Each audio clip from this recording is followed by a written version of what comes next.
Boa noite a todos os presentes e boa noite aos nossos companheiros, amigos que nos acompanham através do Facebook. Como nós anunciamos, a palestra de hoje tem como tema lei de causa e efeito.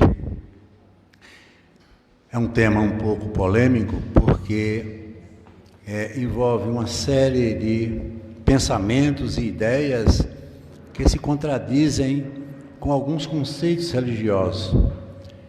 E nós vamos tentar, de maneira mais objetiva possível, mostrar o que vem a ser verdadeiramente essa lei de causa e efeito, quando até mesmo no meio espírita as pessoas confundem com a lei de ação e reação.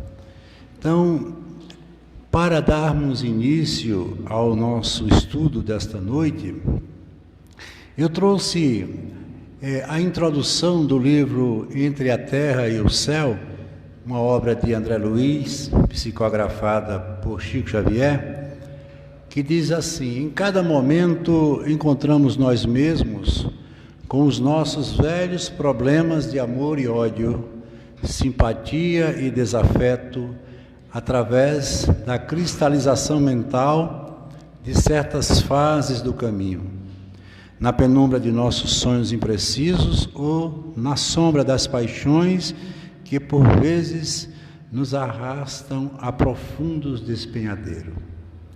Uma advertência muito séria sobre a nossa conduta moral aqui na Terra.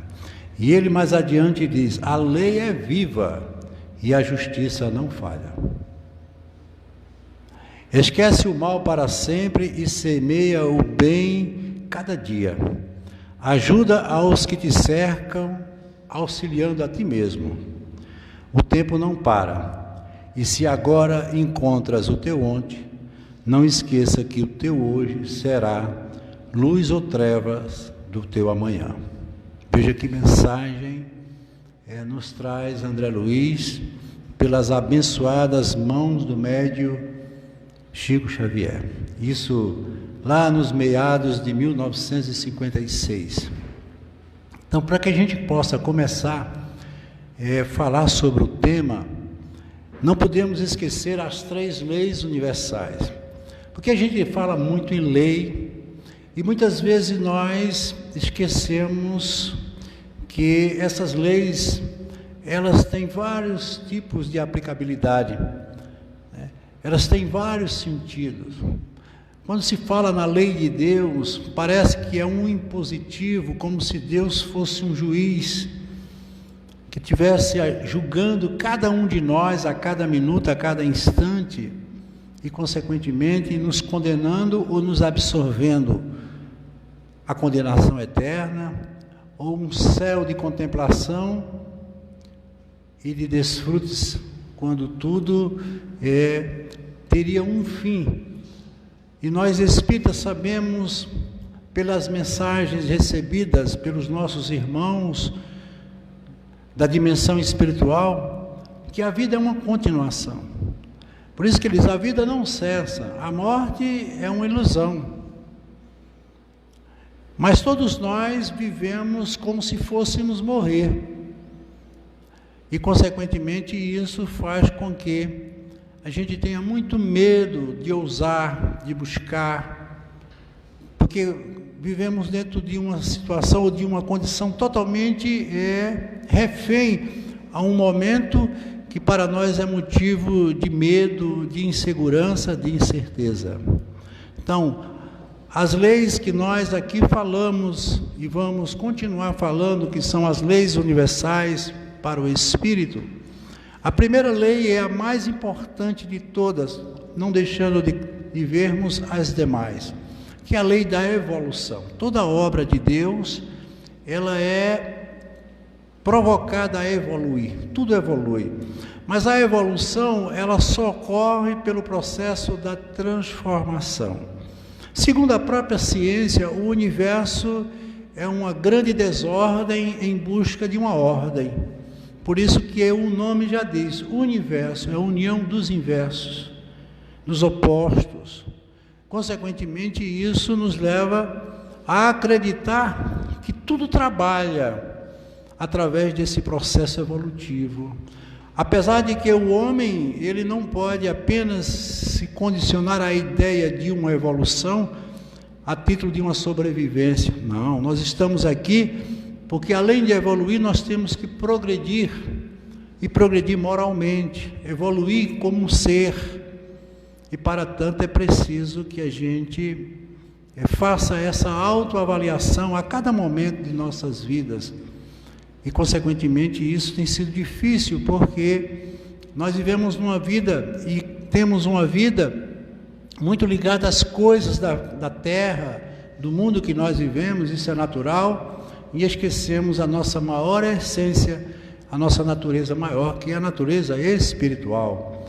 Que esse momento que nós estamos vivendo é nada mais, nada menos do que uma transição, onde nós aqui somos convidados a aprender, e muitas vezes esse aprendizado é movido por circunstâncias que muitas vezes são dolorosas, que envolvem sofrimentos, perdas, mas nada disso pode ser motivo de uma contestação ou de uma refutação por parte de nós.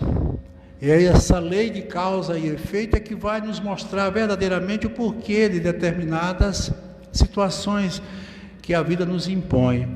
A segunda lei, que é a lei de causa e efeito.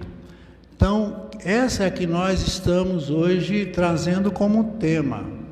Então, toda causa, ela produz um efeito. Nós vamos também falar sobre a reencarnação.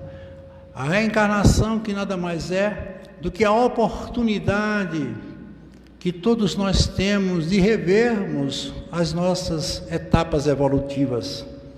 Se não existisse a reencarnação, não teríamos como entender o projeto da vida, porque muitos já iniciam o seu processo de nascimento aqui na Terra, trazendo marcas, sofrimentos, muitas vezes em circunstâncias deploráveis, não só fisiológica, como também de natureza mental.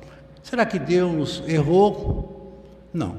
Consequentemente, tudo isso está dentro desse grande projeto de idas e vindas em busca dessa evolução e desse progresso moral. Então, a reencarnação não é mais uma proposta meramente da doutrina espírita, mas uma proposta de um entendimento maior.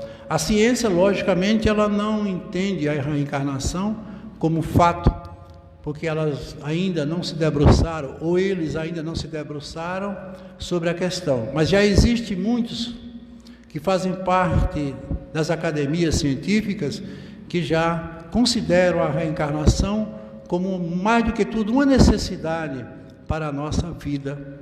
E isso faz com que a gente cada vez mais tenha que estudar e se aprofundar nesse tema. Então, quando nós falamos nessa lei de causa e efeito, nós temos também que entender que existem três realidades interligadas e interconectadas, que é Deus. Deus como o Criador de tudo e de todas as coisas. Esse ser que habita dentro de nós e nós habitamos nele. Temos o fluido cósmico universal, que é a matéria elementar, que forma tudo o que você imaginar dentro da criação. Se nós fôssemos fazer uma comparação com a própria Gênese bíblica, nós diríamos que esse fluido seria o sopro de Deus, que eles comentam, que eles falam, essa vontade de Deus que se manifesta a todo instante na vida de todos nós. E nós temos o Espírito, que é o princípio inteligente da criação. Então veja que essas três realidades estão interligadas com o propósito do crescimento. Então, nós não podemos jamais fugir disso. Então, quando a gente fala da matéria, do fluido cósmico universal, aí realmente a lei de ação e reação, ela tem toda a sua aplicabilidade. Por quê? Porque essa lei, ela é totalmente de natureza material. Quando Isaac Newton, usando de todo o seu conhecimento, nos trouxe, na sua terceira lei da termodinâmica,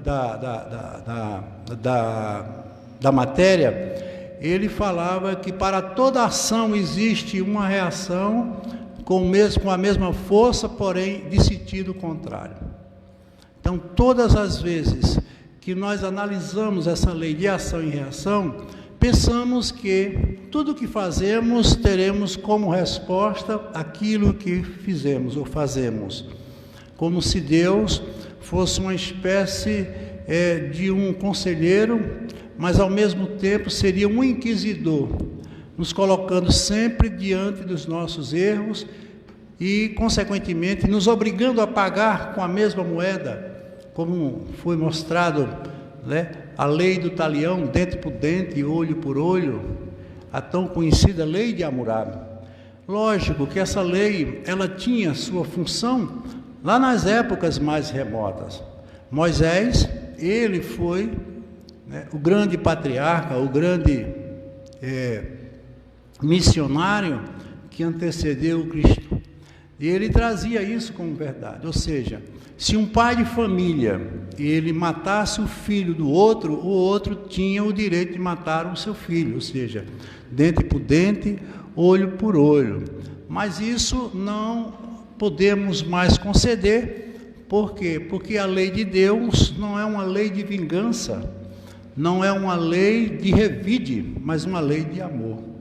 Aí vem exatamente Jesus trazendo uma proposta completamente diferente, dizendo que só o amor constrói, só o amor cobre a multidão dos pecados.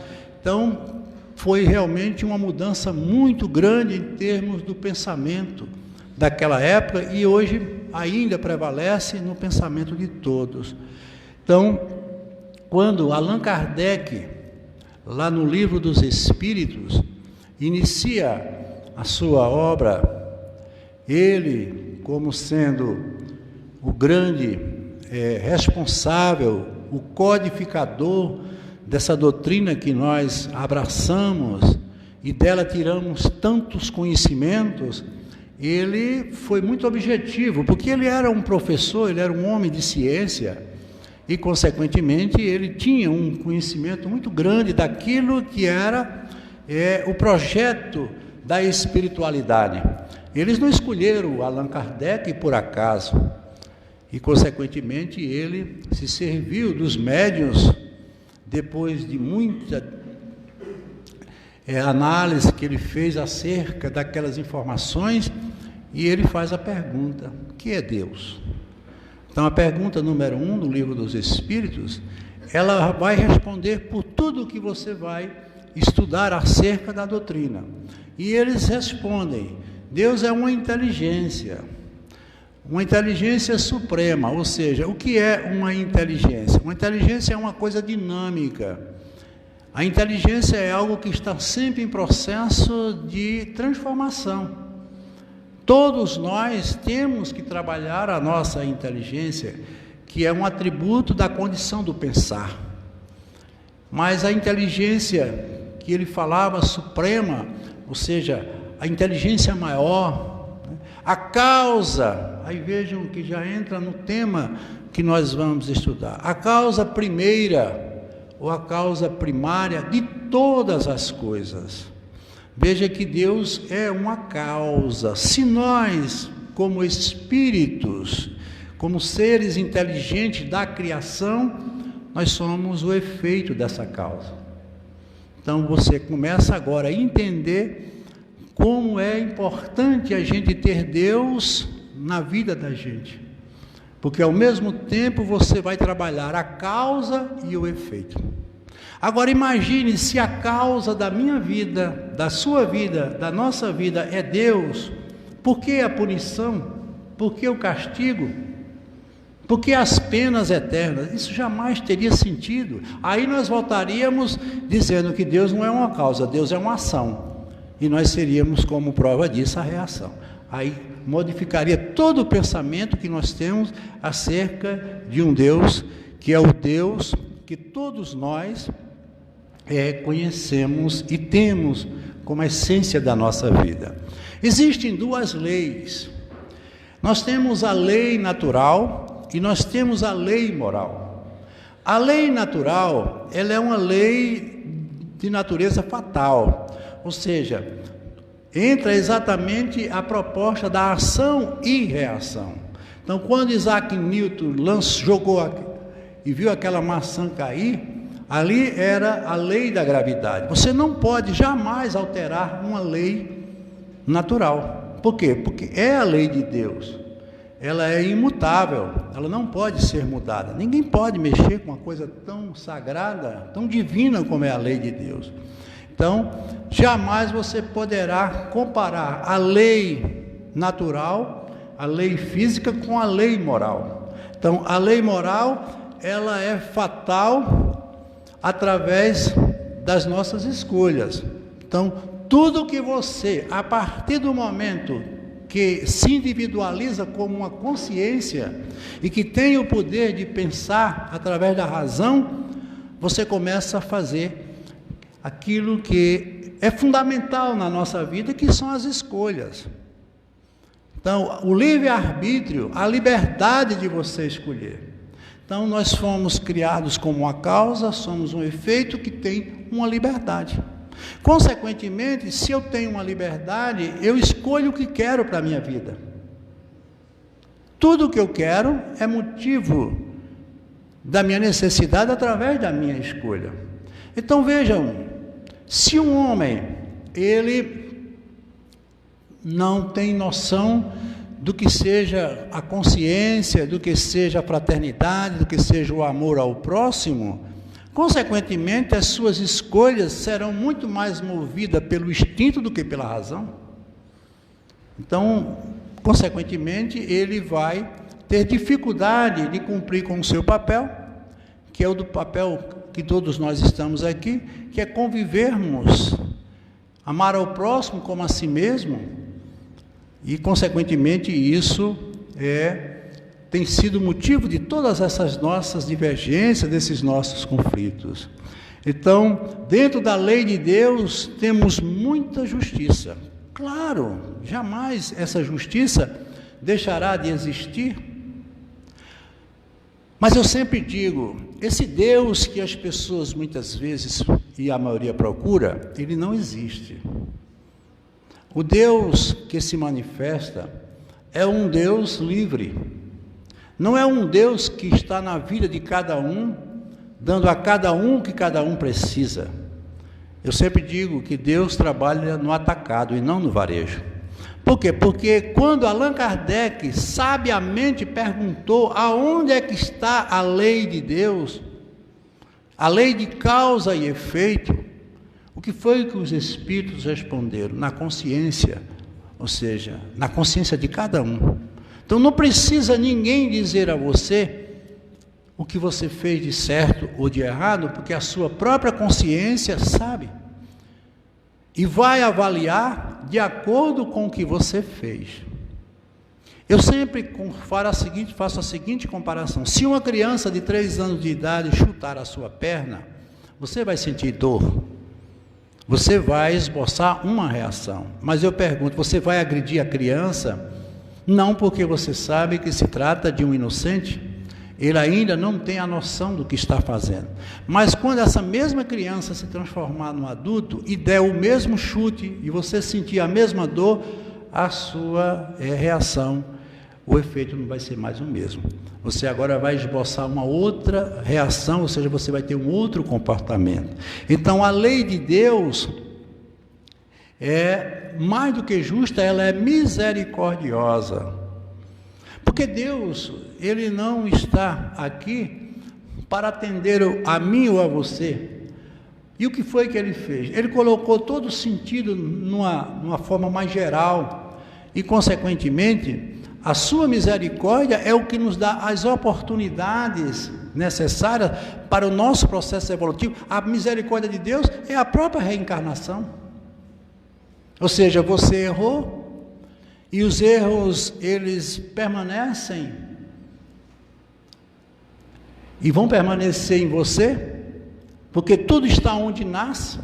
A nossa essência é quem guarda todas as nossas experiências, todas as nossas atribulações, enfim, tudo o que fazemos. Esse arquivo que faz parte da nossa natureza mais inconsciente, ele está ali. Por isso que na abertura nós falamos que cada um está vivendo hoje o que ele conquistou ontem e viverá amanhã aquilo que está conquistando hoje. Então, a causa do sofrimento, além da ignorância, a ignorância é a falta do conhecimento, principalmente de natureza interior. Mas existe também a ilusão. Todos nós temos essa ilusão de acharmos que as coisas são da maneira como nós queremos que sejam. E mais uma vez a gente volta a falar dessa condição na qual todos nós nos encontramos. Tudo do universo está conectado e vibrando, criando um campo de possibilidades em que os seres se contracenam uns com os outros através da lei dos opostos. Veja que ele fala aqui, tudo conectado e vibrando. Isso dentro da física quântica é muito bem explicado quando a gente fala no mundo das possibilidades e no mundo da realidade. Todo nosso sonho é verdade. Se você sonha, você consegue materializar uma ideia nesse sonho. Ninguém sonha com um nada. Se você deseja uma casa, um bem, uma conquista, isso vai ser projetado na sua mente e passa a funcionar como uma possibilidade. Mas a possibilidade é uma causa. Mas para que ela promova ou que ela mantenha uma condição de um efeito, é preciso que você crie essa condição. Porque muitos dos nossos desejos ficam apenas no desejo. Nós queremos tantas coisas, mas lutamos tão pouco pelo que queremos. Essa luta que eu digo não é aquela luta do confronto, mas a luta interior. Você viabilizar uma condição para que algo aconteça. Muitos de nós vivemos na inércia da vida. Quantos reclamam diariamente da vida que tem e nada fazem para mudar, esperando um milagre e muitas vezes querendo resolver em 1 minuto um problema que ele criou a vida toda. E mais uma vez a lei, ela é clara e objetiva, ela não está aqui para contemplar ninguém. E ele fala exatamente, e como eu disse, sobre esses opostos, esses mundos paralelos que a física quântica tem nos mostrado, onde a possibilidade se transforma em realidade. Tudo que você imaginar está em algum lugar esperando por você. O grande amor da sua vida, a grande conquista que você deseja, isso está. Do jeito que o universo se move para o seu bem, pode se mover para o seu mal. Porque ele não faz distinção entre uma realidade e outra, ele simplesmente aceita tudo como verdade. Mas o orai e vigiai que Jesus tanto nos chamou a atenção, é exatamente isso. A oração é a expressão daquilo que você sente, e a vigilância é o cuidado consigo mesmo. Você tem que ser uma pessoa bastante observadora de si mesma e ser, acima de tudo, confiante. Então, para que essas leis dos opostos, elas se consagrem dentro da proposta da vida, é preciso que você tenha essa vibração de interconexão de realidade. Tudo vibra no universo, tudo é onda, desde as ondas mentais até as ondas mais materiais. Consequentemente, A onda, ela ocupa todo o espaço, todo o universo. Então, o pensamento, como sendo uma onda mental de natureza etérea, da qual nós não temos a menor condição, ele vai nos favorecer ou até mesmo nos condenar, dependendo de como nós utilizamos. Então, lá no livro O Céu e o Inferno, na obra de Allan Kardec, no capítulo 7, ele fala sobre a justiça e a misericórdia de Deus, quando ele se refere à causa do sofrimento. O Código Penal da vida futura nos assinala que não há penas eternas. Olha o que ele diz aí, não existe. Então, me perdoem as crenças e as religiões que defendem as penas eternas. Seria um Deus muito, muito, muito cruel se ele nos condenasse eternamente. Veja que a proposta, como nós vimos, de causa e efeito, é sempre uma proposta de oportunidades. Quando a gente erra, a primeira coisa que a gente tem que fazer é reconhecer o erro que cometeu. Isso já é fundamental, que chama-se arrependimento. E aí, a partir de então, é não errar mais. Porque, como eu disse no início, o amor cobre a multidão dos pecados. As boas ações vão sempre eliminar as más ações. Isso é uma luta intrapsíquica que nós temos com essas duas realidades, o ego e a essência. O ego é isso que a gente representa e vive o dia a dia dessa experiência nossa. Ego que produz egoísmo, muitas vezes, o orgulho. E, como disse o próprio Allan Kardec, são consideradas as chagas da humanidade, são as feridas da alma. Então, o que tem sido motivo do grande retardamento da evolução da consciência são esses dois sentimentos, o orgulho e o egoísmo. E aí, ele fala desse Código Penal, né, da vida futura. E o que seria esse Código Penal? São essas leis, principalmente a lei de causa e efeito, que vai determinar a vida futura. E aonde é que vai ser essa vida futura? Em qualquer lugar. Certa vez perguntaram a Chico Xavier que se houvesse uma terceira guerra mundial e a Terra fosse destruída, para onde nós iríamos? Ele disse: Deus arrumaria um lugar para a gente. Isso pode ter certeza. Ou seja, não se preocupe com o lugar, se preocupe com o ser. Com certeza você vai estar sempre no lugar aonde sua consciência lhe fizer couber, ou onde você couber. Consequentemente, isso é o que menos importa. Então, nós, falando mais uma vez sobre o Código Penal da vida futura, nós temos as 3 etapas da recuperação. Veja, recuperar é uma oportunidade que nós temos de rever as nossas ações, as nossas atitudes. As 3 etapas, elas estão aqui descritas, e a primeira é o arrependimento. Então, o que é arrepender-se de um mal que se fez? É você se ver na condição do outro. Eu costumo sempre dizer que a caridade não é você querer fazer algo pelo outro ou para o outro quando você não tem sequer para si. Ninguém dá o que não tem. Porque a caridade material, ela é fácil. Mas a caridade moral e espiritual, ela é difícil, porque ela tem que começar em você. A maior caridade que você tem que fazer é a você mesmo, eliminar os seus complexos de culpa e, consequentemente, você já se liberta de muitas coisas. E esse arrependimento, tanto ele pode acontecer aqui na Terra, como pode acontecer no mundo espiritual.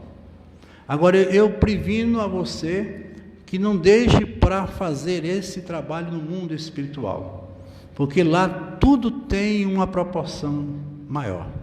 Você imagine um espírito que cometeu grandes deslizes, prejudicou muitos. Consequentemente, quando ele se libertar do corpo, essa mente vai ficar livre. Ele já não tem mais as distrações, as ocupações aqui na terra. Ele ali vai ficar ruminando a vida toda e o momento até que ele consiga ser auxiliado, se for o caso, para que ele possa partir para um momento de transformação. Mas aqueles pensamentos, aqueles conflitos permanecem na consciência dele. E nos processos das reencarnações, muitos não conseguem se libertar. Trazem consigo ainda os sentimentos de culpas e principalmente dos atos que praticaram nas vidas passadas. Veja lá no Evangelho segundo o Espiritismo, as aflições, quando ele fala as aflições atuais e as aflições anteriores. Essas aflições anteriores são exatamente das experiências advindas dessa que nós estamos vivendo. Pode ter certeza, todos nós carregamos uma série de culpas pelo que fizemos e pelo que ainda estamos fazendo em termos de conduta moral. Porque vivemos num mundo de provas e expiação, e nós vamos falar sobre isso, onde a predominância do mal ainda é maior do que a predominância do bem. E se você quiser ter certeza disso, só é você ligar a televisão ou o rádio nos noticiários, você vai ver que é difícil a gente ter uma notícia boa. Com certeza, nós vivemos num mundo onde o pecado tem uma predominância muito grande. Então, o arrependimento é exatamente você se sentir no outro, não como você, mas como o outro. O amar ao próximo como a si mesmo é exatamente essa proposta. Então, tudo que você fizer a alguém está sendo feito em você.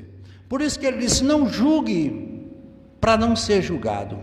Porque quando eu julgo uma pessoa, eu estou usando todos os meios que são meus.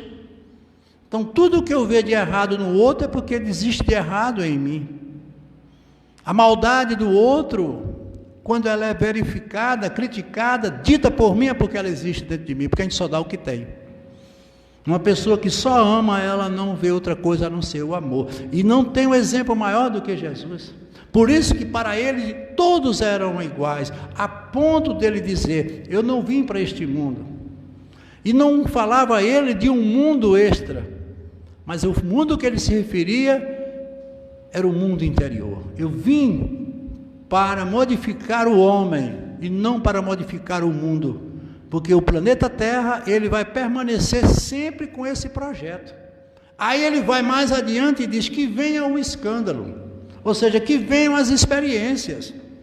Até porque eu preciso ver o mal para saber a importância do bem, mas que não seja eu que pratico o mal. Isso é muito importante nessa justiça moral. A expiação, o que é expiação? A expiação, depois do arrependimento, é a depuração. É quando você aceita que errou e aceita corrigir esse erro. E vejam que a expiação ela é mais dura do que a prova. É uma prova, mas ela é quase que o impositivo. É a resistência que nós muitas vezes impomos e não querer mudar.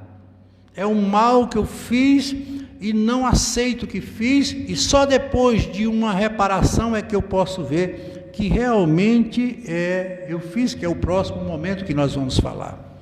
Então, a expiação muitas vezes parece ser uma coisa que seja voltada, ou que esteja voltada para uma punição, para um castigo, nada mais é do que uma depuração. Eu não sei se vocês já observaram que essas crianças que vêm com algumas deficiências congênitas, principalmente a síndrome de Down, são crianças alegres, são crianças aparentemente felizes, mas vejam que elas são extremamente limitadas em tudo que a gente considera como sentido natural, mas nem por isso elas são pessoas tristes. E assim são muitos. Com certeza, talvez isso seja uma proposta de uma depuração. Não é uma punição, não é um castigo, mas muitas vezes é até o próprio Espírito que escolhe. Muitas vezes a escolha é dele, e quando não é dele, aqueles espíritos que fazem parte dos processos ou dos projetos reencarnatórios vão elaborar uma programação que nessa programação ele consegue se libertar dos sentimentos de culpa que muitas vezes ele carrega por toda a eternidade. Certa vez Chico Xavier foi visitar um homem em Belo Horizonte, e na realidade não era um ser humano, era um bolo de carne, como ele afirmou. Ele não tinha braço, não tinha pernas, era cego, não tinha nada. E aí Chico, muito emotivo, viu aquilo ali com muita tristeza, mas Emmanuel disse: Chico, esse espírito já vem de 5 reencarnações se suicidando. A misericórdia de Deus está atuando aí, porque se der a ele uma mão e uma condição, ele se suicida de novo. Ele não se libertou do seu karma, ele não se libertou ainda do pensamento, dessa monoideia que ele traz consigo, de não querer viver, porque geralmente o suicida, ele não quer matar a vida, ele quer matar ou eliminar o problema, mas ele não sabia lidar com seus conflitos. Isso, muitas vezes, e na maioria das vezes, é orgulho. Quando a gente não aceita as coisas como elas são, porque eu garanto a vocês, nós vivemos num mundo de muitas injustiças, mas não existe aqui na Terra um só ser injustiçado. Tudo o que está acontecendo comigo, com você, precisava acontecer. Foi você que criou. Por quê? Porque o livre-arbítrio nos dá essa certeza. Se ele tivesse escolhido por mim, tudo bem, mas sou eu que faço as minhas escolhas. E aí vem a reparação. O que é a reparação? É o ressarcimento, é a devolução. Então eu agora eu me arrependi, eu passei pelo processo da depuração e agora eu estou ressarcindo. Porque muitas vezes as pessoas dizem que perdoam, muitas vezes elas dizem que aceitam, e dentro dela não existe nem esse perdão e nem essa aceitação. Então é preciso esse ressarcimento e que ele seja verdadeiro.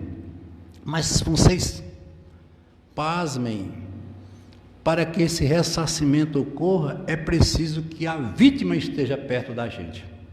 E sabe onde é que elas estão? Na família.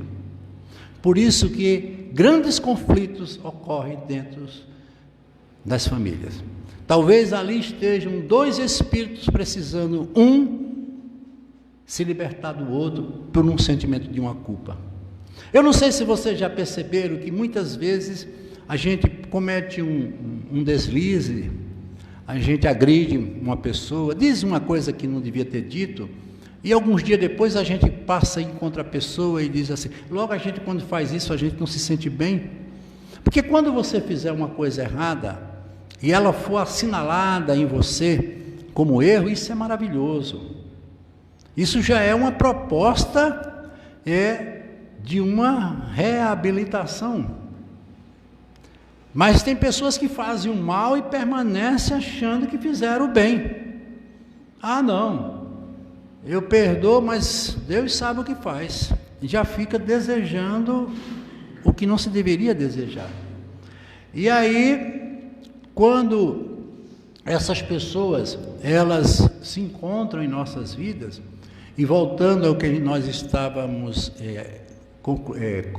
conversando, a gente muitas vezes comete erros, a gente magoa, a gente diz o que não devia dizer, isso é natural do ser humano, mas aí isso passa a remoer dentro da gente, e a gente não se sente bem, e o que é que a gente deseja?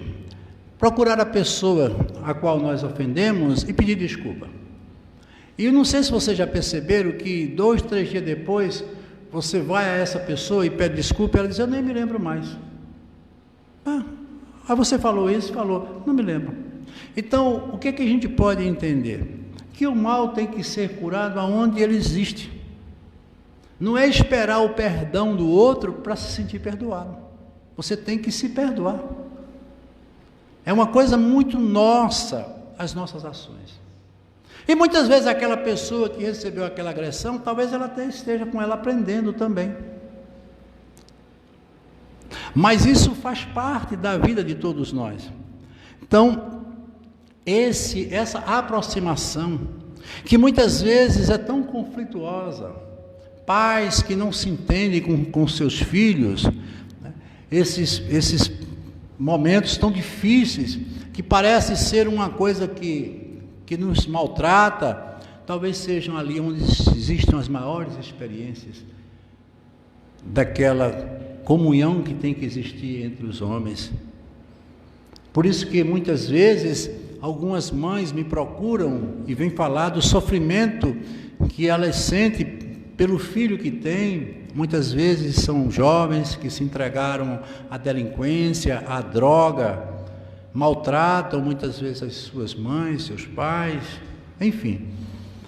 E aí eu costumo sempre dizer: mãe, mais do que seu filho, ele é filho de Deus. Seja você a fiel depositária de Deus.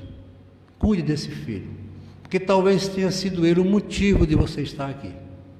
Nós não sabemos como é que esses caminhos são traçados, mas eu garanto a você, estão existindo e vão existir, e Deus está fazendo o melhor que pode. Então, cada um carrega a sua cruz. Comerás o pão com o suor do teu próprio rosto. Jesus alertava para isso. Por isso que ele não precisou da experiência de família, porque Jesus, por ser um espírito puro, um espírito de uma envergadura acima de tudo que nós possamos imaginar, ele não tinha conflitos, ele não precisava de uma experiência de convivência. Então, quem é minha mãe? Quem é meu irmão? Se não todas as mães, se não todos os homens. Veja a grandeza que é o projeto dessa causa e efeito. Tudo que você provocar, com certeza virá para você como resposta, mas nunca como uma punição. Então, essa mãe está cuidando desse filho, então, e isso vai fazer com que ela se aprimore.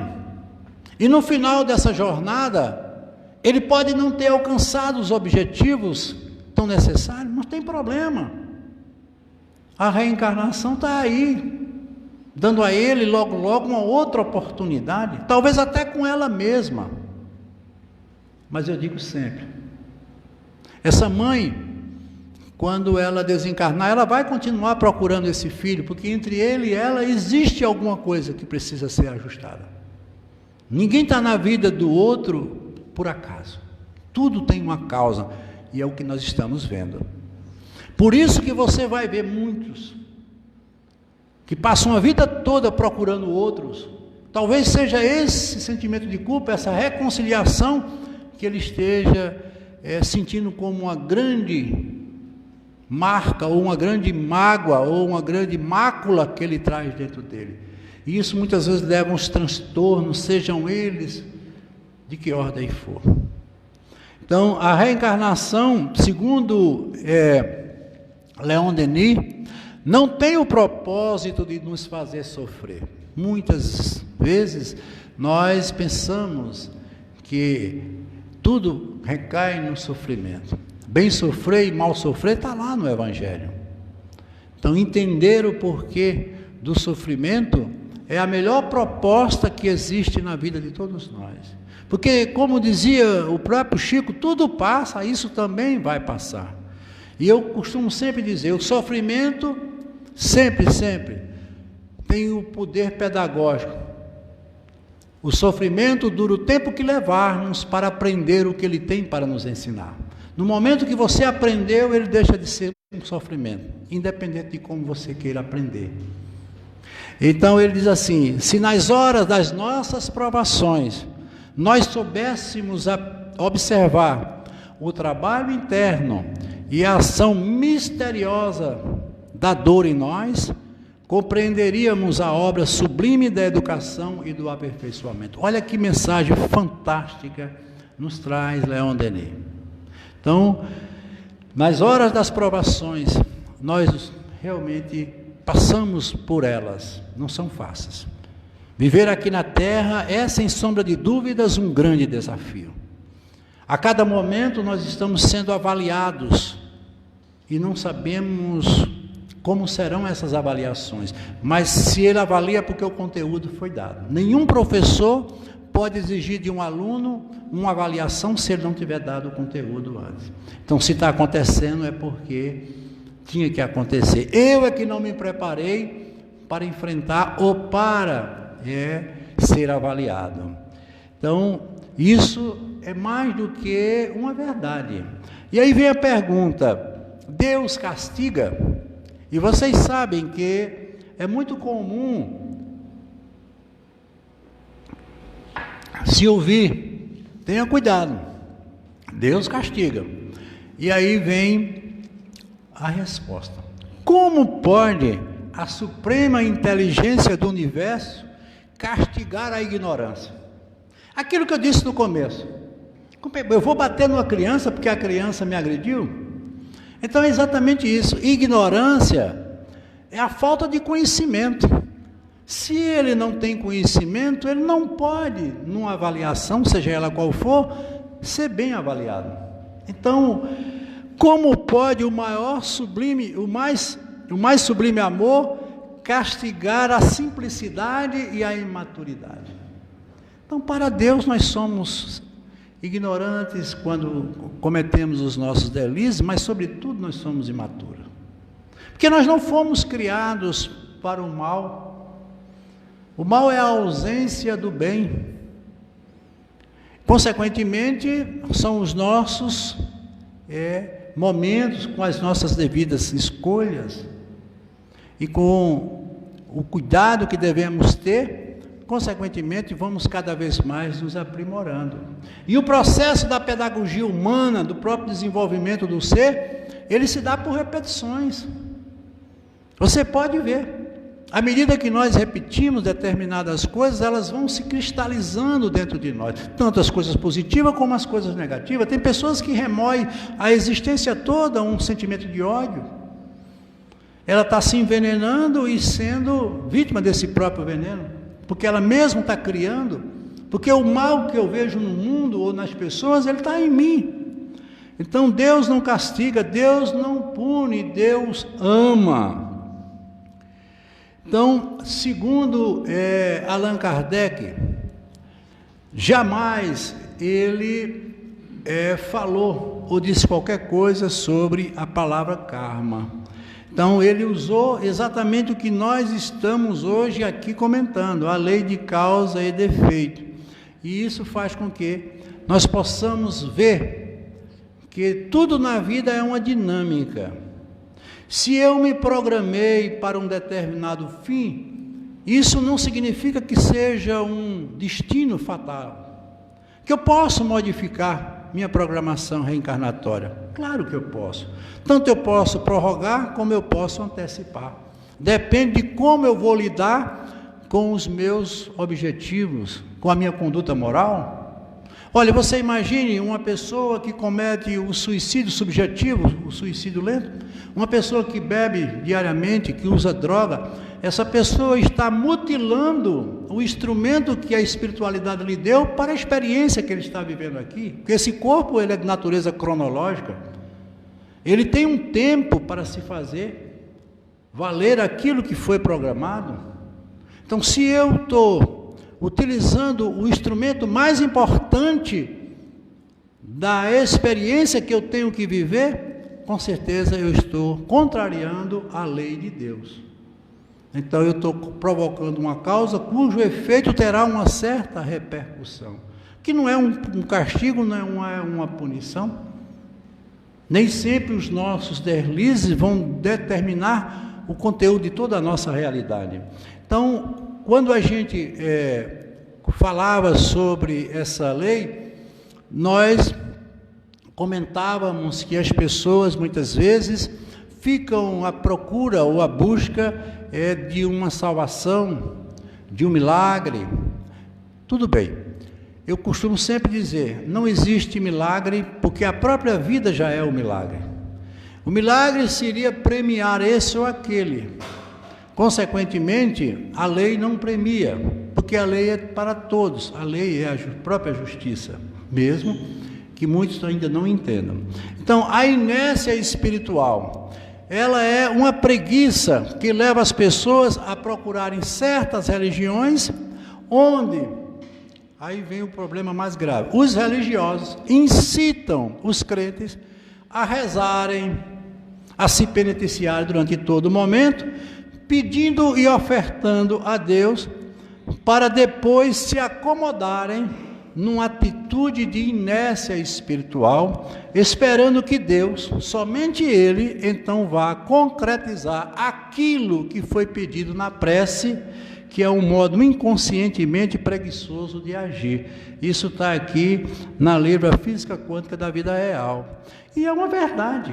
Ora, como nós vimos, se eu vivo todos os dias causando coisas que com certeza vão ter como efeito algo que talvez não seja tão agradável, não vai ser uma promessa, não vai ser uma reza, não vai ser uma penitência ou uma doação financeira que vai resolver um problema que só eu posso resolver através de um processo de transformação. Isso são perguntas que estão esperando as devidas respostas dentro de cada um. Aí você vai dizer, bem, e o centro espírita e a igreja? Não, ajudam demais. Como terapia, com certeza vai fazer você buscar aquilo que nós vimos lá nas leis, que são exatamente as mais importantes, que é você ter consciência do que fez e procurar se redimir, fazendo exatamente aquilo que o próprio Santo Agostinho nos afirmou. Ao final de cada dia eu fazia uma revisão das minhas atitudes e aquilo que me causou talvez tanto sofrimento, para que no dia seguinte eu não cometesse os mesmos erros. Aí vem exatamente Chico para dar uma maior sustentação a esse pensamento. Embora eu não possa voltar atrás e fazer um novo começo, eu posso começar agora e fazer um novo fim. Isso é a própria reencarnação. Se eu não conseguir agora, amanhã eu posso conseguir. Tudo na vida tem um propósito. E essa inércia espiritual é exatamente o que a gente mais tem visto. São as facilidades da vida. Gente, um projeto reencarnatório, ele é de uma complexidade tamanha. Nós não temos nem ideia. Você imagine um espírito no mundo espiritual receber em determinado instante um chamado para voltar ao cenário da vida onde ele vivenciou talvez experiências tão desagradáveis. A misericórdia é tão grande que é colocado nele o véu do esquecimento, para que os problemas do passado não interfiram com os problemas do presente. Para você ver como nós somos em termos de consciência. E veja que tudo que nós vivemos e fazemos nada mais é do que uma reprodução daquilo que nós trazemos das nossas experiências pretéritas. Não é à toa que a psicanálise, que foi idealizada por Freud, fazia uma viagem, só que Freud considerava o inconsciente como um porão escuro onde havia os desmantelos sexuais, mas se ele tivesse mergulhado mais fundo, ele ia ver que na reencarnação estaria talvez tudo o que nós trazemos para a experiência presente. Nasceste na família que escolheste, ocupas o corpo necessário para o teu processo evolutivo. Então todos nós estamos no lugar que deveríamos estar, e assim devemos permanecer, porque talvez negar, ou muitas vezes fugir de um problema, não significa que ele esteja resolvido. Por isso que a gente tem que procurar sanar as dificuldades, mesmo que você não faça isso em uma só etapa, em um só instante, mas vai aos poucos reformando, fazendo essa reforma íntima, sem martírio, sem culpa. A gente não pode fazer o que está acima do alcance. Olha lá na proposta dos toltecas, a quarta condição, que ele diz assim: nunca faça o máximo dando o melhor de si, faça o melhor dando o máximo de si. Porque quando você procura o máximo, você já procura uma superação. A superação é uma competição, nós não estamos aqui para competir. Olha o projeto, se o projeto é de amar o próximo como a si mesmo, por que eu tenho que competir com o próximo? Por que eu tenho que estar sempre querendo ser melhor do que o outro? Porque o que existe de mais igual entre nós são as nossas diferenças, e nelas nós devemos trabalhar. Aí vem exatamente o atributo da primeira condição do Sermão da Montanha: bem-aventurados os pobres de espírito, porque terão o reino de Deus. E o que significa? Que virtude ele aí? A humildade. Sem humildade não se consegue nada dentro dessa proposta. Essas causas e efeitos vão ficar sempre nos colocando em situações complicadas, porque tem faltado a humildade, porque nós não estamos aqui para ser melhor. Você precisa ser bom. Bom é com você, cumprir com sua função, que você tenha orgulho de si mesmo, é verdade. Porque uma coisa é eu me orgulhar do que eu sou, do que eu faço. Eu tenho que me valorizar como ser espiritual. Minhas lutas e minhas conquistas têm que ser vistas, muito bem vistas por mim, porque não é fácil. Mas eu não posso nunca me achar nem melhor, nem estar acima do outro, porque aí eu estarei contrariando o amar ao próximo como a si mesmo. E Emmanuel diz aqui: o bem que fizeres em algum lugar é teu advogado em toda parte. Eu vou repetir, essa frase é fantástica. O bem que fizeres em algum lugar é teu advogado em toda parte. O seu próprio advogado. O Buda dizia: se sua compaixão não inclui você mesmo, ela está incompleta. Deus é amor e não pune criatura alguma. A própria criatura é que se culpa e se corrige antes os falsos conceitos que alimente com relação a Deus. Quer dizer, você mesmo é que vai se corrigir, e que essa correção seja de uma maneira consciente, que não seja uma coisa que você tenha que estar em algum momento mostrando ou demonstrando. O próprio Gilberto Gil já dizia: para falar com Deus é preciso estar a sós, apagar a luz e silenciar a voz. Só assim eu converso com Deus. Uma boa noite a todos, muito obrigado.